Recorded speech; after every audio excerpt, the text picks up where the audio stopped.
time in naval aviation when an aircraft was considered a success if it could dive without losing its wings. Today, fleet airplanes and helicopters are sophisticated weapon systems, incorporating the latest technological advances. Determining when these new birds reach fighting age is a science in itself. The United States Navy makes this evaluation at the giant Naval Air Test Center at Patuxent River, Maryland.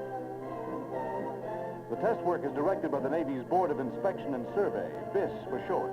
Here, the senior member, Captain S.R. Hours, and officers of the 3 test divisions program the Sikorsky HSS-2, a twin-turbine helicopter known as the HIS-2 or the Sea Dragon.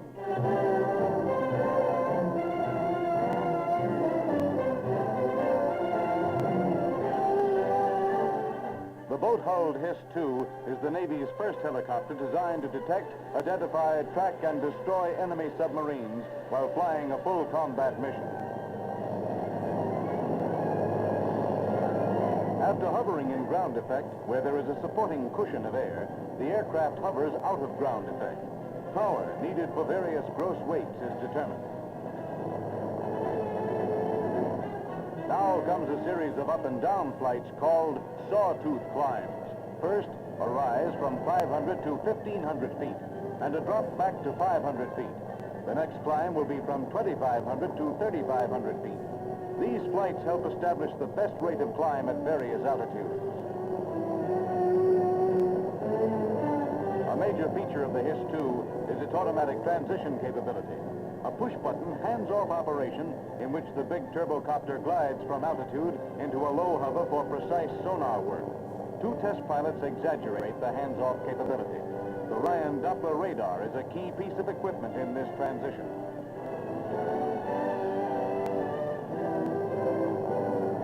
One-engine flight simulates operation after an engine failure. Power requirements are noted, then number 2 engine is restarted. Equal attention is given to the aircraft's handling qualities during power-off landings, better known as auto-rotations. With wheels down, the HIS-2 descends, flaring out and settling into an easy landing.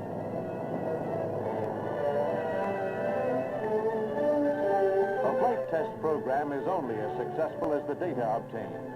This is the orange board, orange for test equipment. An oscillograph gives strain gauge readings and vibration measurements.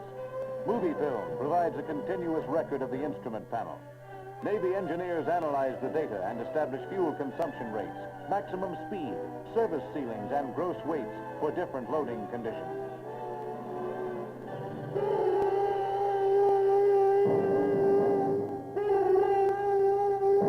Nightfall brings no break in the test program, for the HIS-2 is designed to fly at night or in bad weather. The flyers are graduates of the Naval Test Pilot School and function as engineers as well as pilots. Most of them are fleet veterans and think in terms of shipboard operations. They seek a helicopter that will be a marked improvement over its predecessor and operate with the highest possible degree of safety.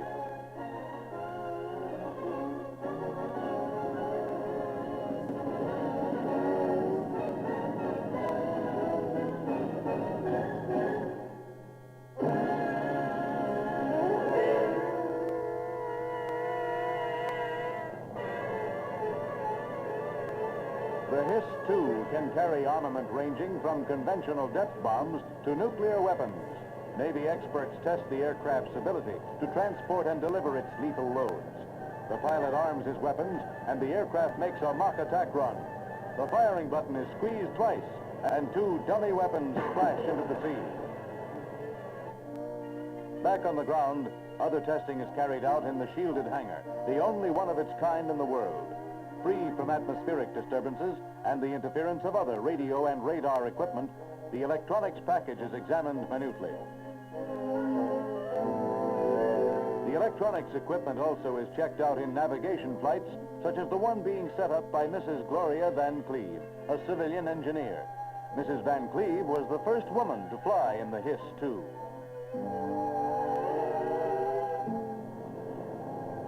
Heading, range, projected airspeed, and variation are fed into the automatic navigation system, and an accuracy test is run against known points in the Chesapeake Bay. The course also is laid out on a plotting board, giving the pilot a visual indication of his position.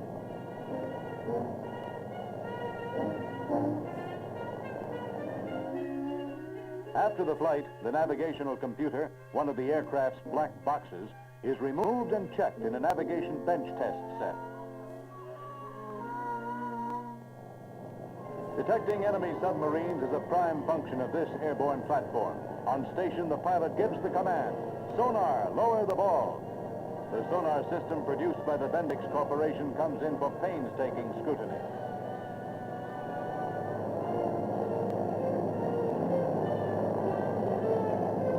A four-man crew, pilot, co-pilot, sonar operator, and relief operator, man the turbocopter. When the sonar operator tires, he slides the console over to his relief. Acute hearing is mandatory for sonar work. The highly developed electronics equipment represents a substantial part of the dollar value of the Sea Dragon, the world's most advanced helicopter weapon system.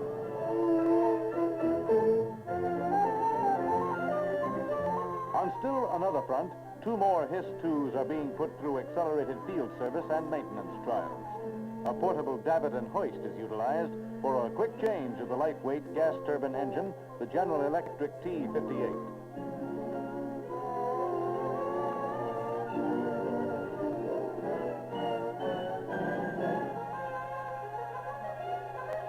Tow gear and other ground handling equipment are evaluated.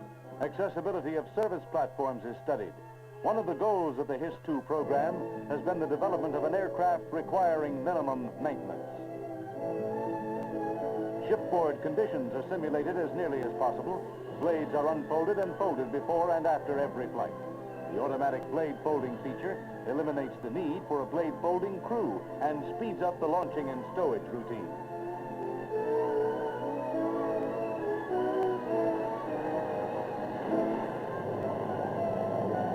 Human engineering is the concern of Service Test's aeromedical branch, with Navy flight surgeons studying aircrew fatigue and comfort.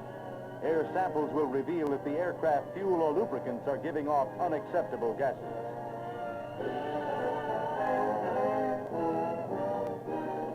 The rescue hoist has to meet high standards too. This life-saving device has made the helicopter the most successful and spectacular rescue vehicle in history. All the instrument flying does not have to be done at night or in foul weather, thanks to this amber-colored windshield, allowed especially for this. When the pilot dons a pair of blue glasses, it becomes as black as night. The observer pilot's vision is unaffected and he can monitor the flight. In all three divisions, comments on the aircraft and suggested improvements are noted on yellow sheets. Recommendations approved by the Bureau of Naval Weapons are discussed with Sikorsky management and engineering officials. The Navy's position is summarized by Rear Admiral E.A. Hannigan, Commander, Naval Air Test Center.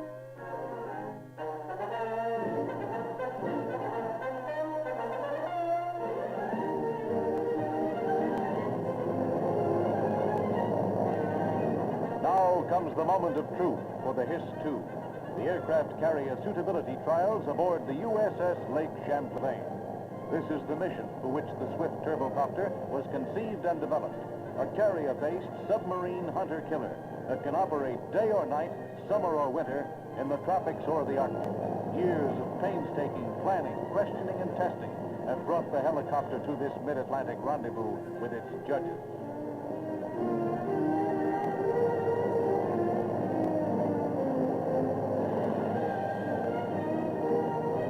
Aircraft stability and maneuvering flight characteristics are thoroughly investigated.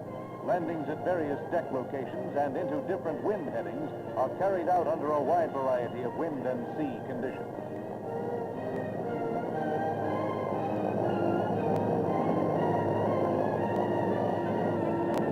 A one-engine roll-on landing, then back upstairs for another go-around. In the event of an engine failure, this is the way the aircraft would come home.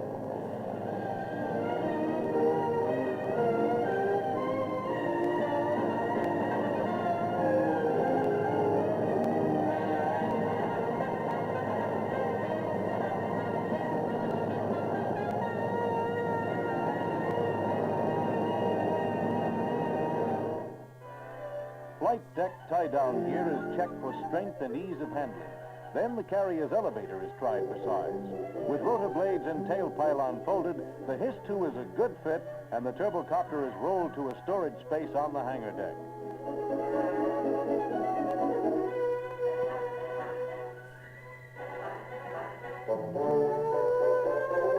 Back on the flight deck, Sikorsky and Navy personnel make preparations for an overwater mission.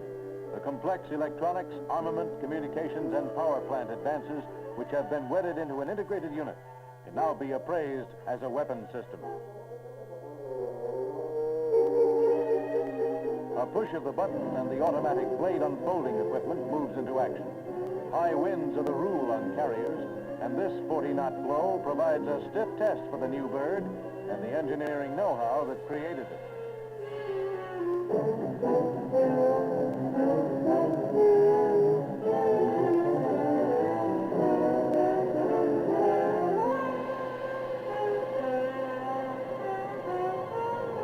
The Hiss-2 gives the fleet a big ear to listen for submarine activities. The helicopter's twin-engine reliability, boat hull safety, and the compatibility of the electronics equipment represent a giant step forward in America's master plan for anti-submarine warfare. The Hiss-2 comes through its carrier work with flying colors, bringing to an end the 60-day initial trial phase of this. This has been an accelerated qualitative evaluation period. More months of quantitative testing will continue.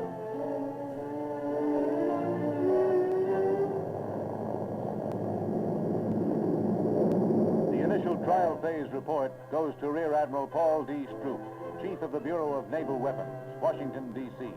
The verdict? The Hiss-2, with changes recommended, is ready for FIP, the Fleet Indoctrination Program. Navy pilots ferry the FIP turbocopters from the Sikorsky plant in Stratford, Connecticut, to the Naval Air Training Station at Key West, Florida. After a successful FIP, deliveries to the fleet commence. There is more icing for the Navy's cake. Commander Patrick Sullivan Wright and Lieutenant B.W. Witherspoon Center, pilot and co-pilot, confer with Navy engineer Robert Stang prior to an assault on the world helicopter speed record. The mark of 167 miles an hour was held by the Russian Mil-6. The Hiss-2 hurries across the 3-kilometer straight-line course.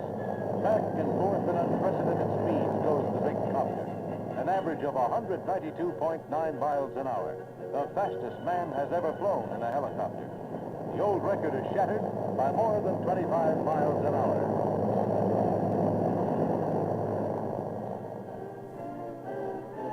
From the production line, more and more Hiss-2s fly away to fortify the nation's arsenal of defense. The importance of this formidable weapon system is magnified in a world where nuclear-powered, missile-firing submarines pose an increasing threat to peace and security. The mission of the Hiss-2, to detect and destroy, is the United States Navy's answer to any aggressor who would try to wrest from America its freedoms and its democratic way of life.